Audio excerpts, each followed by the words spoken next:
Thank you, Summer. Thank you for connecting us, our beats, our hearts, our heartbeats, the rhythm that brings us together here. Welcome all. Good morning, good afternoon, good evening, wherever you are. Thank you for taking a moment to be a part of our Unitarian Universalist Vigil for Gaza.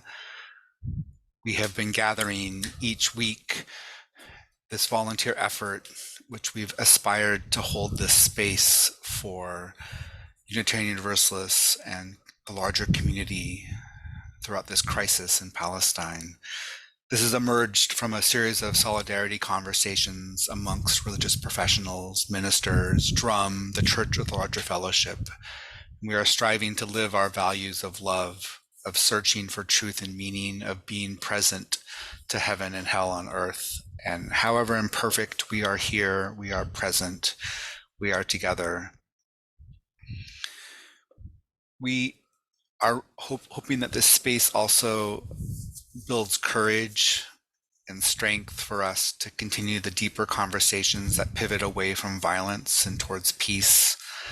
And as is our tradition, in my view, we feel called not to only look to correct the wrongs in the wider world, but to also examine the attitudes and beliefs within our own communities that drive supremacy, domination. May we find it in ourselves to bravely explore the roots of racism, Zionism, and colonialism. We bless your presence. We extend our love and care. Welcome to our vigil. My name is Elise Ashrawi. I'm Palestinian American. I'm grateful to be here with you all. I shared this week with the organizing group that unfortunately this week I don't personally feel like I have a message of hope to share. Not that there's no hope, but I'm trying to honor that this week I feel angry. I feel sad. I'm watching horror after horror daily. I'm questioning people's silence. I'm feeling hurt. And I think it's really important to honor that this is grief. And I think being angry is okay. I also just wish I didn't have this to be angry about, but that is where we are right now. And I felt like I should be honest with you all about that. Again, though, I'm not saying there's no hope. I'm just sharing where my heart is right now. Something that I have been leaning a lot into, though, is poetry, reading it. I feel like I haven't read poetry a lot in a long time. And I'm reading it a lot more and just finding connection with it and trying to apply it to where my heart is and what I see going on. And so I do have two poems that I found online that I would like to share with you all. One is by Mossab Abu Toha. What is home? What is home? It is the shade of trees on my way to school before they were uprooted. It is my grandparents' black and white wedding photo before the walls crumbled. It is my uncle's prayer rug where dozens of ants slept on wintry nights before it was looted and put in a museum. It is the oven my mother used to bake bread and roast chicken before a bomb reduced our house to ashes. It is the cafe where I watched football matches and played. My child stops me. Can a four-letter word hold all of these? And then the second one, just really hit home a bit. It's by Jess Jans, Room for Lament. This week is heavy with lament, and so we make room for our lamenting. We take our rage and light the way things are on fire. We take our helplessness and put it aside. We take what is spoon-fed to us about how things work and spit it out like toddlers do with mashed peas, green goo dripping from our chins. We take the damp echo of things never change and cover its mouth even when it bites into the flesh of our palm. I only have one dream left for each of you.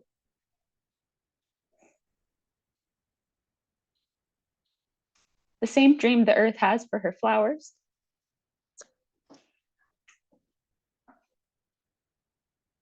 I want you to live. I want you to live. I want you to live. Let us be in vigil. I'm feeling that.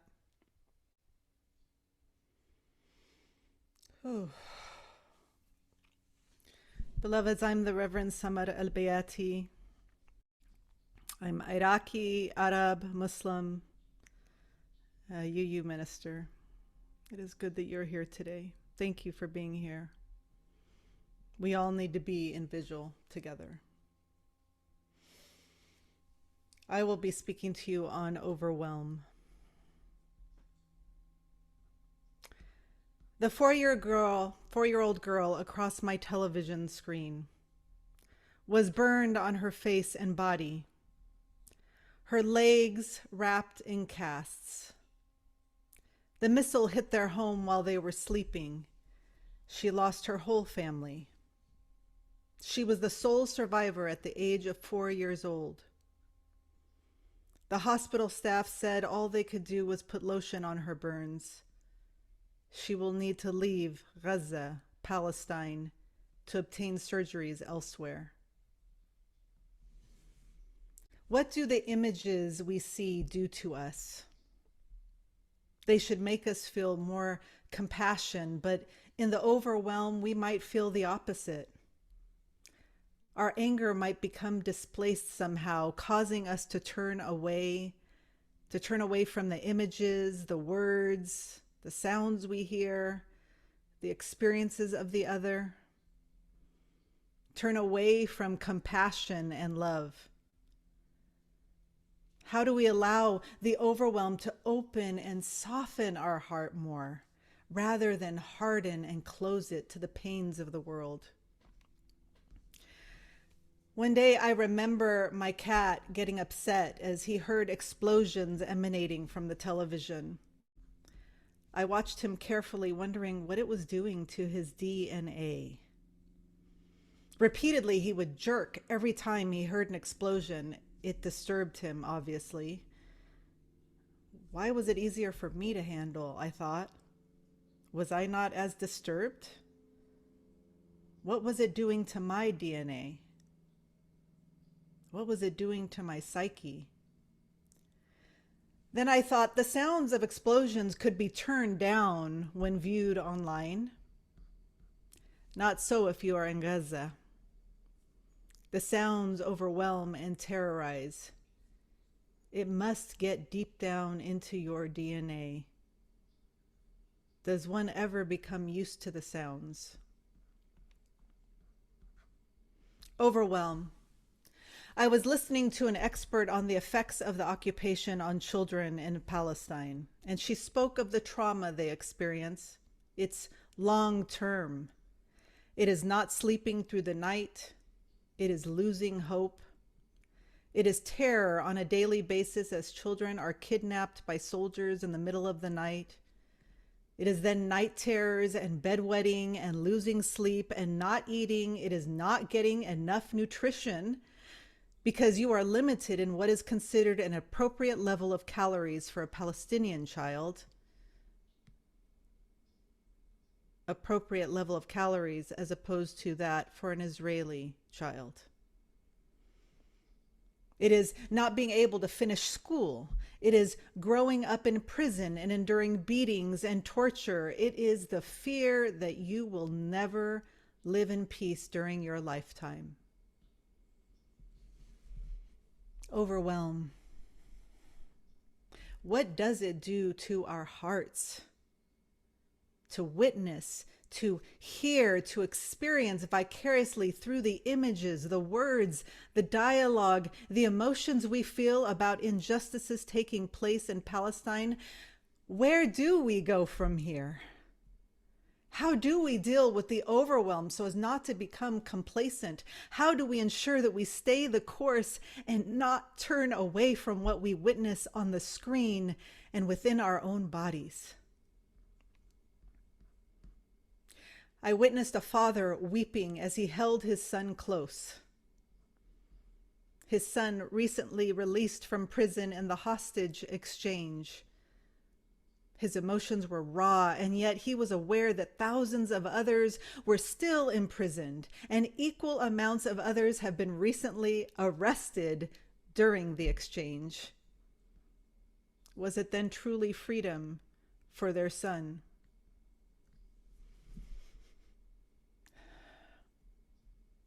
Okay, I heard a mother speak of how she was happy to receive her child released from the Israeli prison, but not so happy because so many had lost their own children to the bombs that rained in Gaza.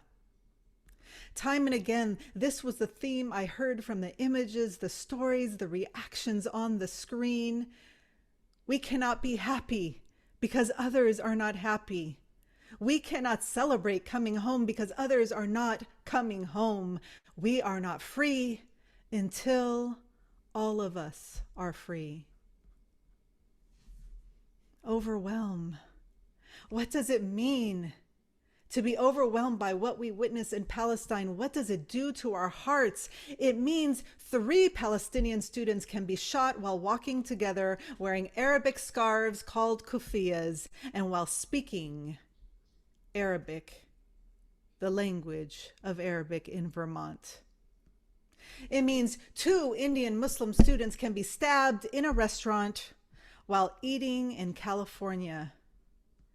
It means a small Palestinian child can be stabbed to death. It means a female doctor can be murdered in a park. It means the war, the terror comes home to America, reminding us that we are truly interconnected. It means Islamophobia and anti-Palestinian, anti-Arab, anti-Muslim, anti-brown, and black hatred as witnessed in our communities here. Some even taking their hatred to terrorize our communities on its streets. Overwhelm.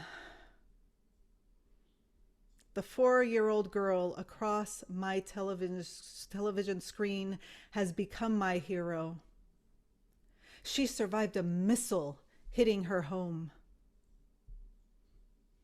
A newborn baby, just 37 days old, miraculously was rescued from under the rubble after her home was destroyed by Israeli warplanes. She too has become my hero. The overwhelm means that I look to stories of survival to soften and open my heart more as I rejoice and reflect on how both of these children survived under the most horrific circumstances. They survived. They survived. By some miracle, they survived. And so must we all, beloveds, so we can give a voice to the voiceless, so we can live another day to work for the freedom of all, so we can finally say, free at last, free at last. Thank God Almighty, we are free at last. I want to talk today about frustration and cognitive dissonance, and a feeling of being overwhelmed by hypocrisy. I have to begin by condemning Hamas. Of course, I condemn Hamas. Condemning Hamas is, as you know, the most important thing in this entire discussion, more important than preschoolers too young to know who Hamas is, pulled from the rubble as the sole survivors of their family, crying for parents who will never come get them again. And so I condemn Hamas, this most important thing, as a precondition of being allowed to say that deliberately destroying the homes of 2 million people, attempting to wipe an entire culture from the face of the earth, has not made this world safer for anyone. I would be remiss to point out that every premature baby who has died at Al-Shifa Hospital denied medicine and oxygen by the Israeli army. Every one of those babies has had ears like perfect little seashells that heard only the sound of Israeli bombs and perhaps the voice of God. I would be remiss to mention that without first condemning Hamas. I have done that. Now, may I speak to the humanity of Palestinians? Have I condemned Hamas enough to ask who they are? Who is Hamas? When the vast majority of the tens of thousands of killed now by Israel were women and children. Were they Hamas? Are Hamas the elderly and the disabled trapped in collapsing buildings? Are they everyone? If Hamas is everyone, what are the implications of that? Is Hamas the over 70 journalists now executed by Israel to prevent them from showing Israel's war crimes to the world? Killed by American ammunition in the name of freedom and democracy? Were those journalists Hamas? And where is Hamas that they must be eradicated? Are they everywhere? Are they in every preschool and cafe and apartment building that's been turned to dust along with lifetimes of memories? Now that I have condemned Hamas, can I say that it doesn't seem to me that Israel is being all that discriminating in their attempts to root out Hamas? I would say that I'm a person of Jewish heritage, that I was raised with a deep understanding of what the Holocaust meant. But my criticism of Israel invalidates my Jewish identity. Perhaps I'm just a self-hating Jew. Perhaps it's not my objection to genocide, but some anti-Semitism deep in me that I hadn't realized before this. But it does seem to me like there is no criticism of Israel so tame or so acceptable that it can't be called anti-Semitic. I could list for you more of the horrors unfolding now in Gaza that the ceasefire has ended. But I trust that everyone here is here because you've seen and heard more than enough. You don't need to be convinced. You understand, without needing more examples of pure human suffering, that what's happening in Gaza is not merely one of the greatest tragedies in modern human history, but it is 2 million tragedies, 2 million universes of sorrow without measure. You know this because you know Palestinians are human beings. If I condemn Hamas enough, can I say Palestinians are people? And will the world believe me? Speaking to my frustrating context, will white American liberals believe me? This week, I am overwhelmed with this sense of déjà vu, of the impossible and frustrating task of convincing people with privilege that the oppressed are human beings with lives and dreams of their own, of convincing people to care. I feel like we are screaming into the void sometimes, and sometimes I just feel like screaming. Do they not have children? Do they not know how devastating it is when a little one just loses their favorite stuffed animal, let alone their entire family? Have they not looked into the eyes of a child? Anyone's child? I remember in the wake of George Floyd's murder, when the most important thing then was not to condemn Hamas, but for many white American liberals, first and foremost, to condemn any kind of protest that they did not like, to condemn any broken windows or loud speech or anger. And then what followed was this endless engagement in wordplay. What is accountability? Who gets to speak for the Black community? Who gets to decide anything? Who decides who decides? All the while prioritizing white feelings over Black people's actual safety. In other words, the privileged would only be part of the discussion so long as they could retain the authority to delegate the conditions of humanness. And as a religious person, I am today profoundly frustrated that those lessons have not landed on a large section of my Unitarian Universalist community, that anyone's humanity would still today be conditional.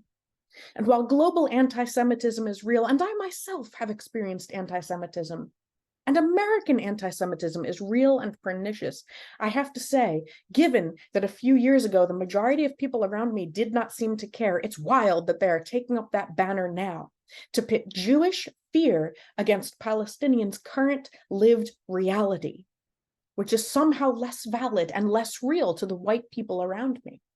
To suggest that Jewish safety depends on Palestinian death, that over a dozen Palestinians must die for every Israeli, and still the balance is not yet equal.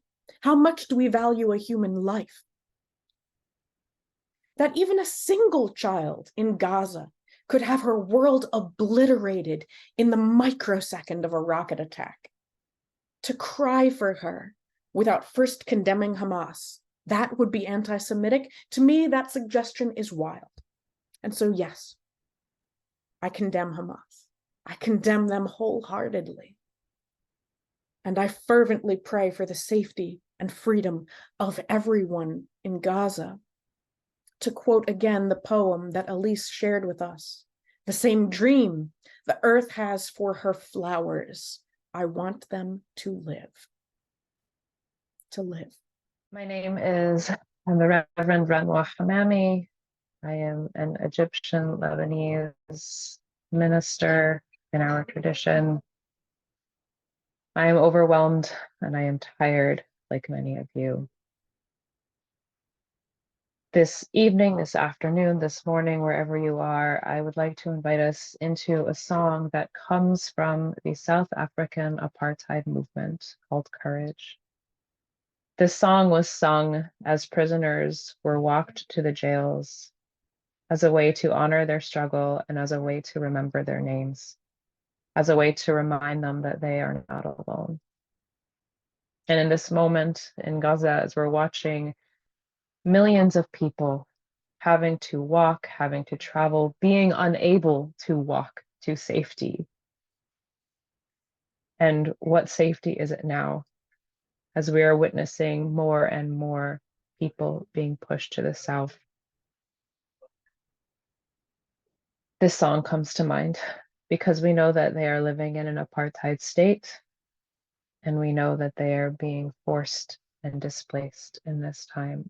And it is our way of crying out to sing to them this song. So this song has a call and response format, and then we sing one line together. I will point to you like this when it is your turn to sing the response. And I will sing both parts so that hopefully we can do that together. So imagine everybody singing with you in this and know that you are journeying together in this moment, journeying with our siblings in Palestine. Courage, courage, my friend, you do not walk alone. We will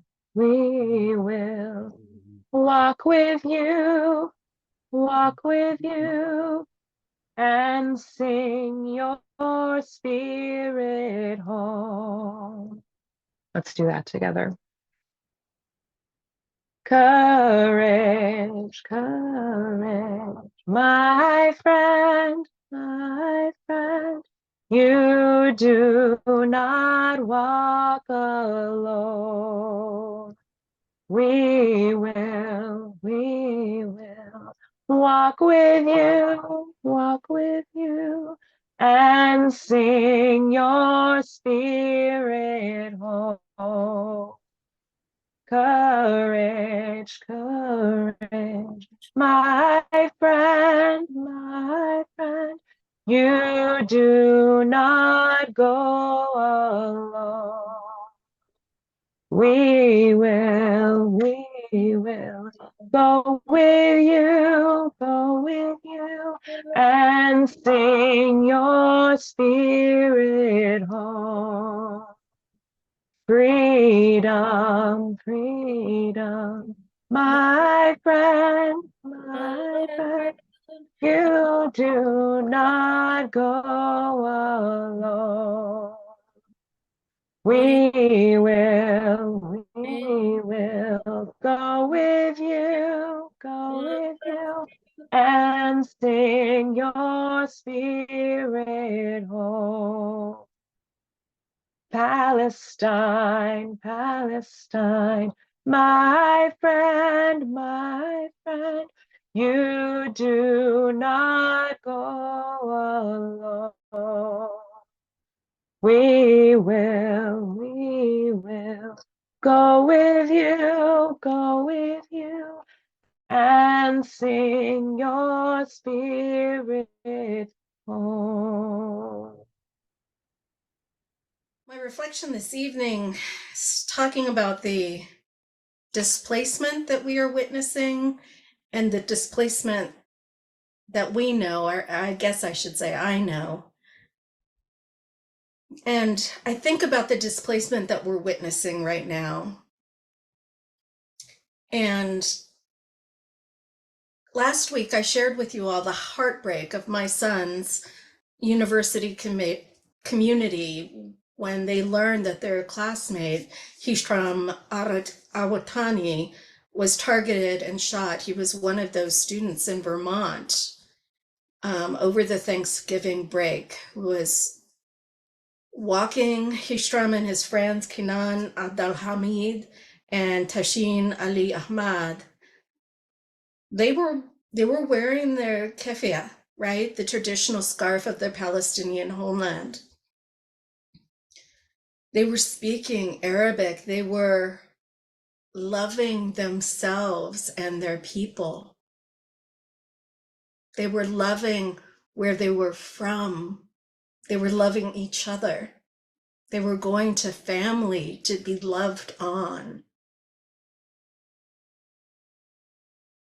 Just yesterday, we learned that Hisham is paralyzed and he has a very long road towards what will be his new normal. I will not speak the name of that shooter, nor will I address the fact that that shooter has been part of Unitarian Universalist spaces. That anger is for another moment. That is not for this moment. This moment is for Hisham and the displaced people of Palestine and other occupations. These young men were not home for the fall break. My own sons don't come home for the fall break. For us, it's a matter of convenience. They would have to take a day on either side to travel, and they would not be here very long.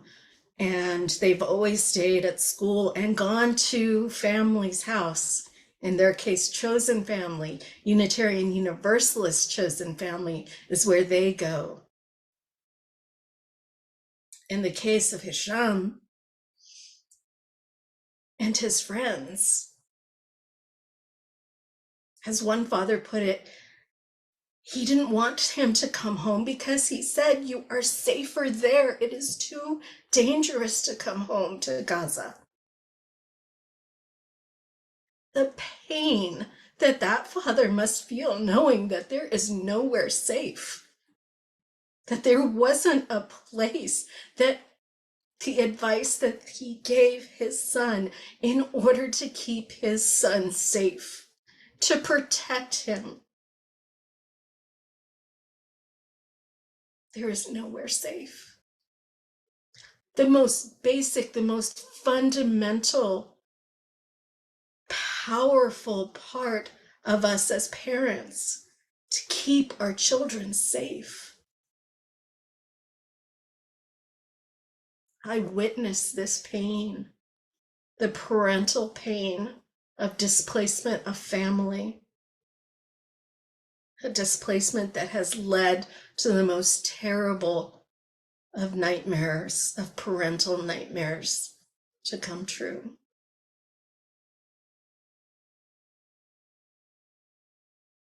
The displacement we know, or I know, and I invite you to think about the ones that you know.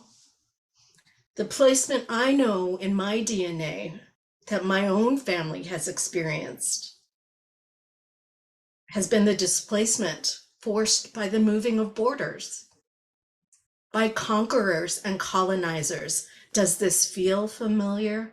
Is this a familiar tactic, strategy? The displacement of knowing that our soil beneath our feet is safe and sacred, and the next moment being told it is not.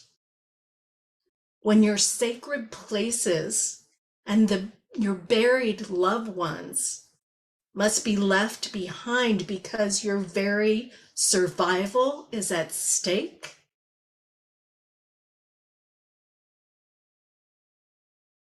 And I wonder, so often I wonder now, as I see the world and this current occupation, that knowing what I know now, what would I have done?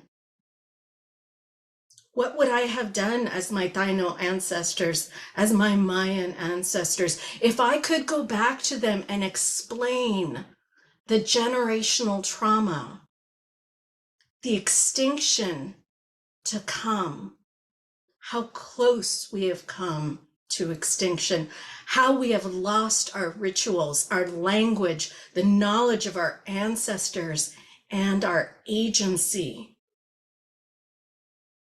If I could explain how close we have come to extinction as a result of that and the current occupation, what would I have done to prevent the slaughter of my people? What would I have sacrificed in order to fight the occupation? What would I have done in order to ensure the survival, our survival as a people? And the answer that whispers in my ear more and more often is anything. Todo. Todo por mi gente, anything and everything. And I wonder what whispers in all of our ears. Beloveds, I am the Reverend Sana Said. She, her pronouns, honored to be here with you. I'll also be speaking on displacement we witnessed, the displacement we know. Adrienne Marie Brown, author of Emergent Strategies, wrote recently on her Instagram, "It takes a tremendous amount of emotional and spiritual maturity to witness in full force the collective shadow of humanity and keep your heart open.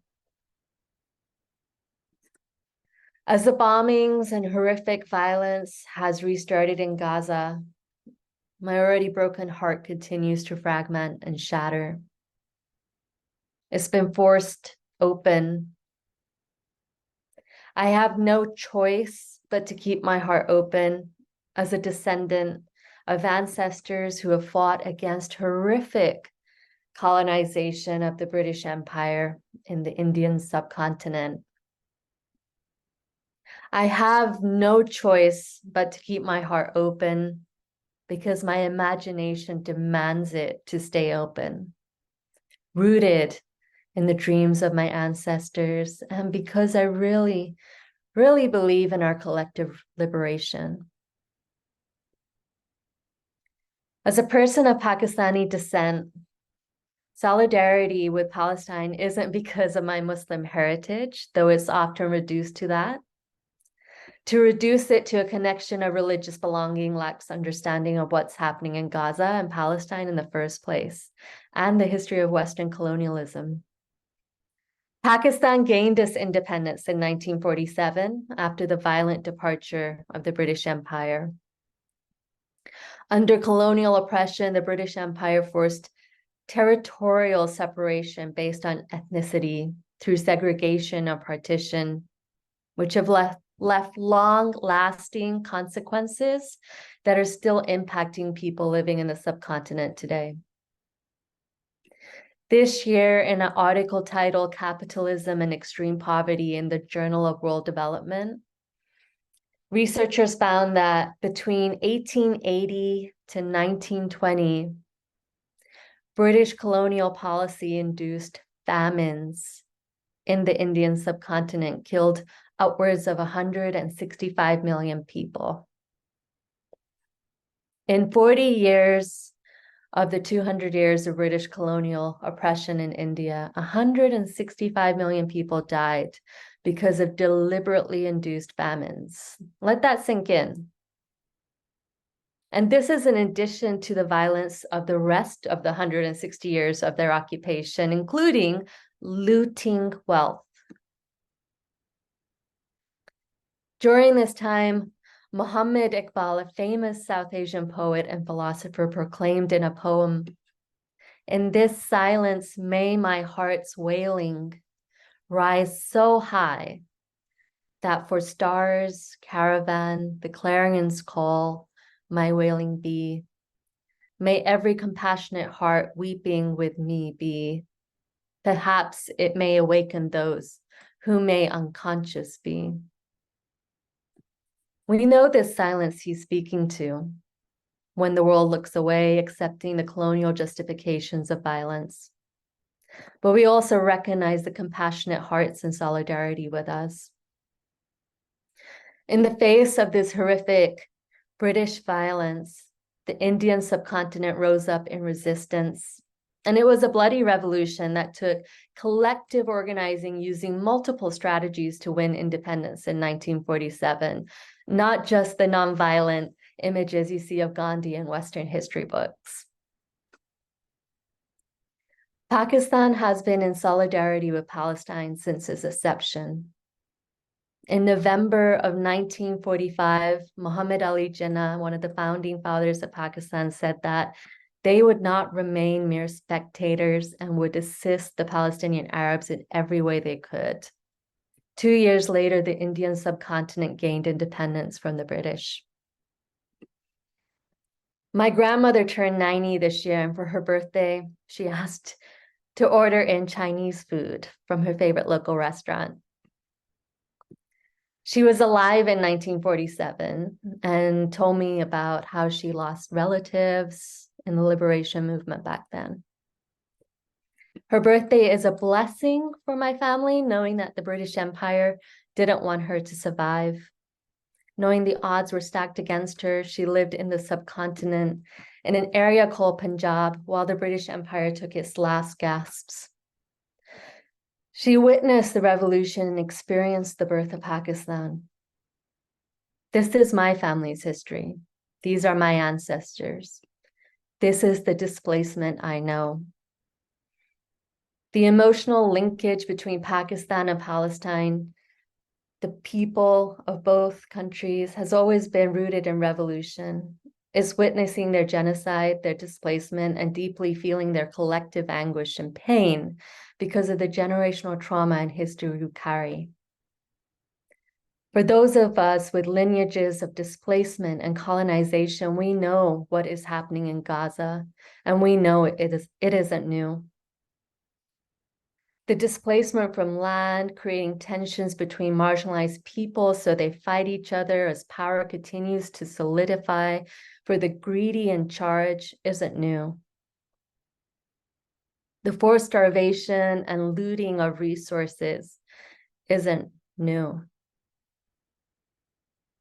Today, Al Jazeera reported that at least 15,000 people, mostly children, have been killed and more have been displaced in Gaza since October 7th. To many Palestinians, this moment echoes the experiences of their ancestors in 1948, when militias and the army of the newly formed Israel destroyed more than 500 Palestinian villages and towns. Thousands upon thousands were killed, and more than 750,000 Palestinians were uprooted from their land and forced to flee. Palestinians refer to that period as the Nakba, or catastrophe. Back then, like today, no one was spared, not women nor children, not the elderly, nor those fleeing Israeli attacks. Those displaced in 1948 have never managed to return. This is the displacement I am witnessing. So how do we keep our hearts open when they're being broken into 1,000 tiny pieces? There's a famous Jalaluddin Muhammad Rumi poem, a conversation between two people. The first person asks, "What about my heart?" The other responds, "Tell me what you hold inside it." The other person responds, "Pain and sorrow." The other responds, "Stay with it. The wound is the place where the nur, or the light, enters you." Meaning the wounds are places where repair and the potential of healing is possible if only we continue to use our imagination. Using our imaginations for holding our leaders accountable, for calling for a ceasefire, knowing we can overcome the war machine, and rooted in the deep, deep understanding that peace is possible. For us, with lineages of displacement and generational trauma, we don't just carry that history. We also carry generational strengths inherited by our revolutionary ancestors. May we claim those strengths and continue to push for their dreams of a liberated people. May it be so. Amen. Amen. I have not come here alone. I carry my people in my bones. I have not come here alone. And if you listen, you can hear them in my soul. I have not come here alone. I carry my people in my bones. I have not come here alone. And if you listen, you can hear them in my soul. I have not come here alone. I carry my people in my bones. I have not come here alone. And if you listen, you can hear them in my soul. I have not come here alone. I carry my people in my bones. I have not come here alone. And if you listen, you can hear them in my soul. I have not come here alone. I carry my people in my bones. I have not come here alone. And if you listen, you can hear them in my soul. And if you listen, you can hear them in my soul.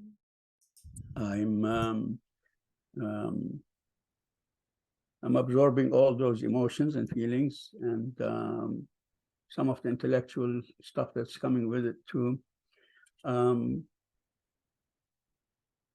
While I can be more on the emotion side, however, I always prefer to go to a different route. I will try to make it concise as much as possible. I believe there's a lot to look at and a lot to do. I am Ibrahim Ashrawi. Thank you. That's my daughter prompting me. I am from Palestine. I was born and raised in Jerusalem. And I will be talking about reflections on resilience and growing our capacity. And that's really a very broad topic, but I'll try to compress it.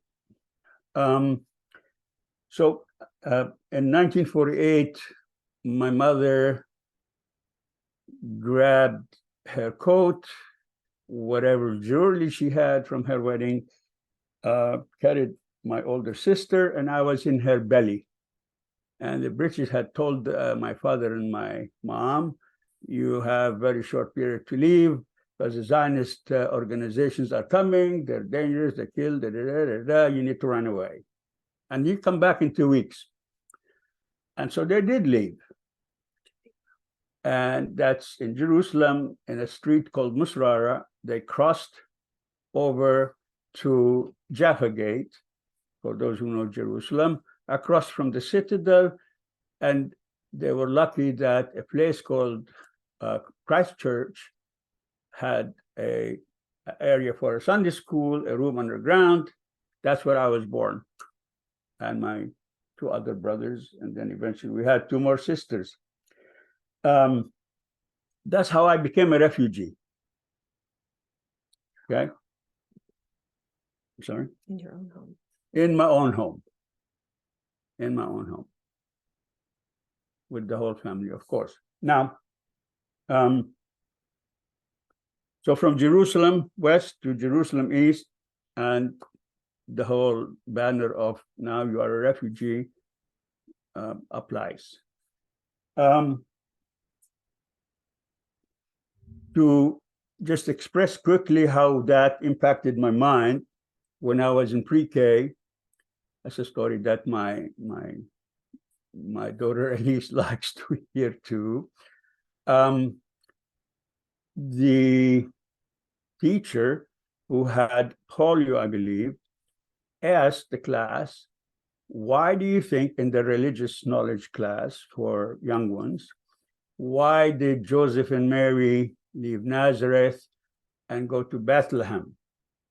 And I, very much excited, said, I know. And when she said, but why? I said, well, they had to go get the ration cards from UNRWA, which is United Nations Relief and Works Agency. And that UNRWA card, blue in color, you go and line up and receive some ration, a bit of rice, a bit of dough, what do you call it? Flour, and you go home. And then you come back next month, get some more. So that was how refuge was in the mind of a young person, but for 4 years old, something like that. Because I used to go with my grandma to the lines. She would be holding my hand while she collected that ration. Okay. I was dragged from the classroom crying, kicking, screaming, up to the principal's office in the Lutheran school in Jerusalem, because I didn't know why she's dragging me up there. And she made me repeat the same answer to the principal. It turned out that the principal collected few things that the kids said, and I was sent back to class. But that's how I was impacted, at least in that mindset, that time, in the concept of being a refuge. Okay. A few short things just to describe the situation for y'all, which you know a lot by now, and what does it entail, and where do we go from here? These are very important concepts with the idea of being resilient. When someone goes down, you hold their hand, you bring them up, and you say, we're going to keep moving forward. Motion forward. Again, and I appreciate Senna's presentation, colonialism did its job. British colonialism, and at the time, even American colonialism, participated in injecting a sect into the more complex situation of the Middle East, a Jewish sect, a Zionist movement Jewish sect. Not all of them were Jews, even as they were injected into Palestine. But that was the path that colonialism uses always, divide and conquer. In this case, they added another sect, more division, more conquering, bringing more Europeans in there so that they are the civilized and savages can be taken care of, removed. The events of the 7th of October obviously are not in a vacuum.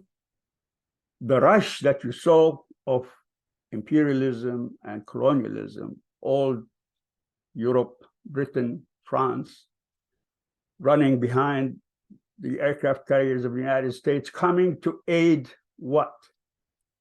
They're coming to aid what they have implanted in there that guarded their interest with reliability.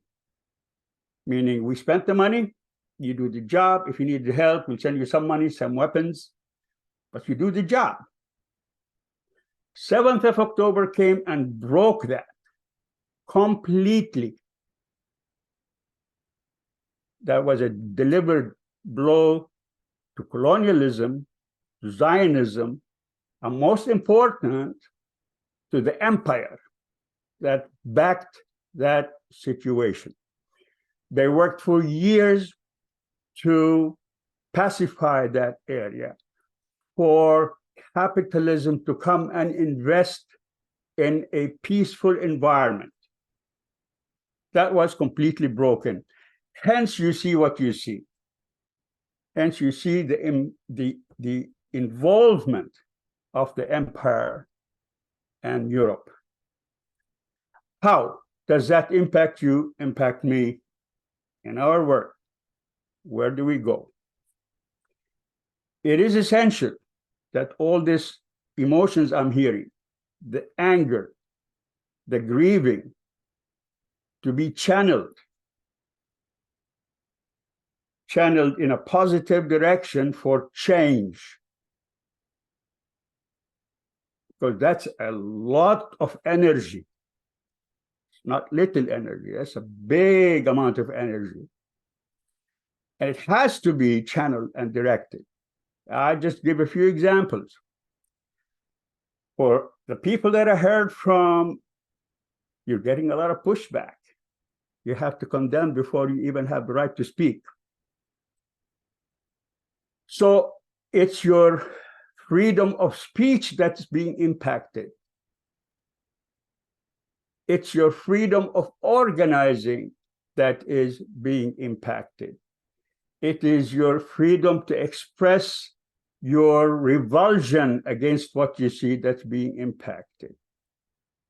So it's time to start organizing about regaining your right. You can't have the right to have some criticism of the country you live in, but you are not allowed to criticize a country that's 10,000 miles away from you. Signed through a law and a resolution in the Congress and the courts. That is not an acceptable form of what we know as my right to the freedom of speech. So that's a beginning. That's the path that you can inject all these emotions. Your right to speak out. That's very important. So that hence the demonstrations.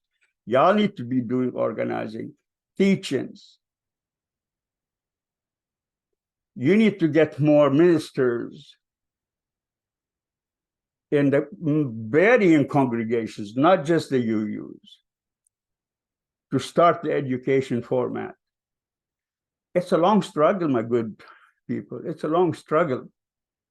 And if there is anything that you can learn from the people in Gaza and the West Bank, it's their resiliency.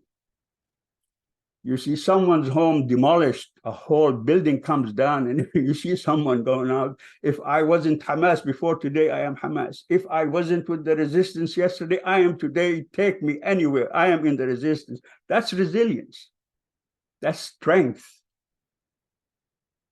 Huh? In the 50s, you had the McCarthyism. That was a tragedy. In the 2023, you have McCarthyism on steroid. And to that effect, it's a tragicomedy. Sad, but tragical and comical. Because look at the laws that are being concocted. You can't carry a Palestinian flag. By what? I want to carry a Palestinian flag. What do you care? It's my right to carry any flag. It doesn't make sense. Yes. So I want to just push forward. I'd like to see that channeled. I'd like to see that in the format of organizing in your churches, in your communities. It's important to do that work. That's resiliency. I want to finish this by reading something that my mother had over the kitchen door back home. May she rest in peace. And I'll read it in Arabic for those who understand it, and I'll try to translate it to English, and I will leave you with that. ضاقت فلما استحكمت حلقاتها فرجت وكنت أحسبها لا تفرج. So it got tight, very tight, until I felt suffocating. And I thought it will never relent. And yet, it relented. So,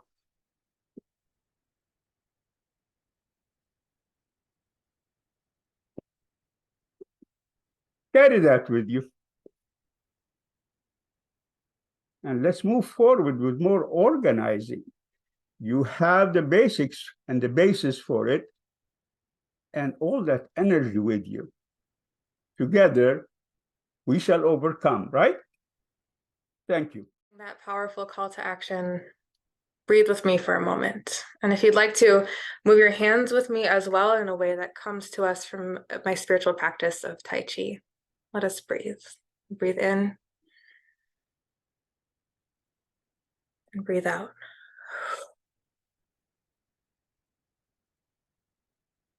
Breathe in.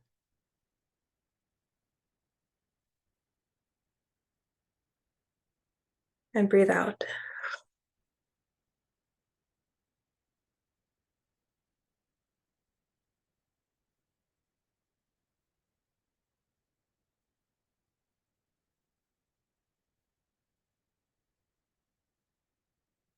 The work right now, especially for those of us here in the US with relative privilege and relative safety who are trying to live into exactly what Unitarian Universalism calls us to, the work right now, at least in part, is to deepen our reserve of resiliency, our capacity for holding complex conversations and terrible news, to center the children, the vulnerable, to hold on to humility and humanity. It is true that we are each only human, and the human instinct when we are fatigued, either physically or emotionally, is to slip into the comfort of our relative privilege and safety. And it is also true that we must side with liberation, that to do anything less is a betrayal of the power of our Unitarian Universalism, and of our own lives and our spirits. These truths are both present, and they are in tension. Breathe. Just a moment ago in the chat, we asked you to share your spiritual practices. Spiritual practices in themselves will not bring about a ceasefire nor liberation, but they will help us to crack open our calloused hearts so we can stay effective and aware in this moment. So what are your spiritual practices for this time? Share them in the chat. The wisdom of this community is deep. And if you are searching for a practice, if you do not have one to hold you right now, draw on this wisdom. Find yourself time for meditation. Take a moment to cry, sob, wail, let it out. Come to a community vigil space. Go for a walk. Make a talisman. Say a prayer. Make pottery. Make something with your hands.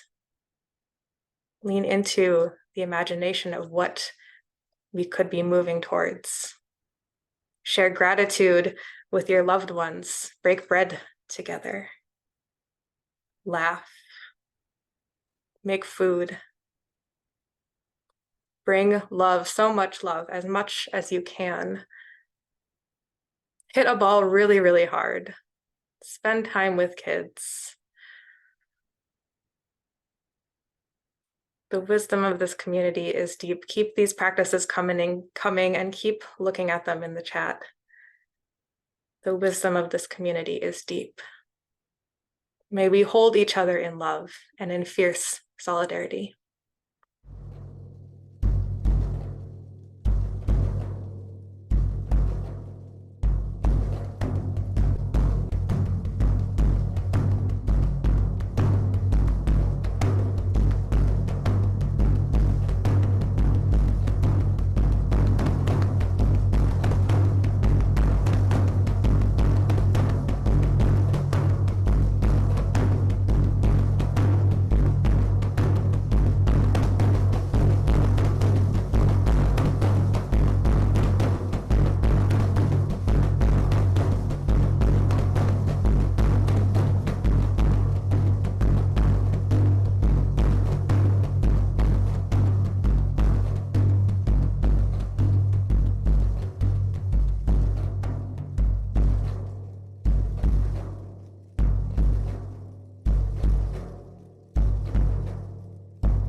I am Devin Dede, and I am an Iraqi American, Muslim born, living in Southern California. And now I will lead a prayer, a delineation on all the refugees in their own home. Bismillah ar-Rahman ar-Rahim. Alhamdulillah Rabbil Alameen. Ar-Rahman ar-Rahim. Maliki Yawmiddin. It is said the children of Gaza, whose time on this earth has come to an end, are seen in the flocks of birds flying high above us, dancing in the sky as the birds of paradise. And if they are the birds who dance in the sky, then I wonder what has become of the lost children of the Congo. Are they the millions of flamingos who bathe in the rich African soil? What of the children of Ukraine? Are they the swans whose faces treat us with mercy? What of the children of the Rohingya? Are they not the woodpeckers who light up the jungles of South Asia with rhythmic song? And what of the thousands of South American children who do not make the journey northward in search of a better life? Are they the hummingbirds who graciously look us in the eye and humble us before them?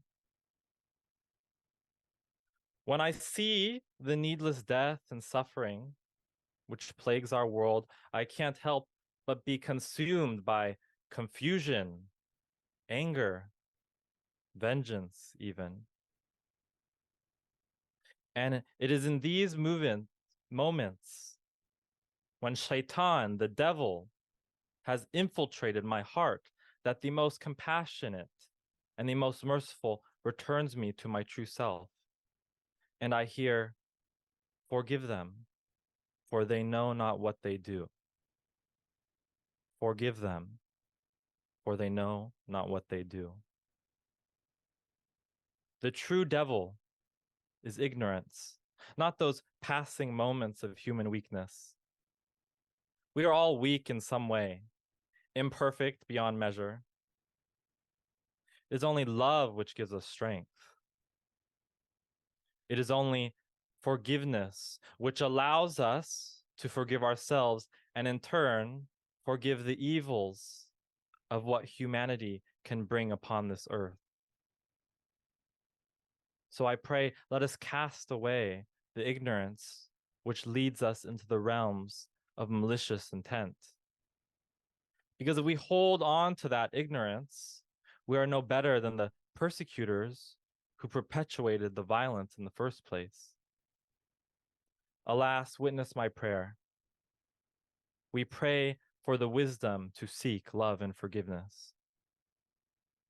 We pray that said wisdom will meet those who need it most. And we pray that those who need it most will smile a great big smile when they see those birds of paradise dancing in the sky. Beloveds, let us keep our hearts open as we witness, knowing that a free Palestine is possible. It is possible. Adrienne Marie Brown wrote, "Everyone who is stepping into the light of solidarity helps shrink the shadow in which suppression thrives. We are growing, deepening, and expanding at the same time. Palestinians are not numbers, and all of us who are moving our life force in solidarity with ending the Nakba are scholars of belonging, faithful to a future unlike any day we have ever lived. When our work is done, however long it takes, no one will be able to publicly make a case for genocide, occupation, slavery, Holocaust, apartheid, or other divisive and regressive societal failures and maintain a position of leadership.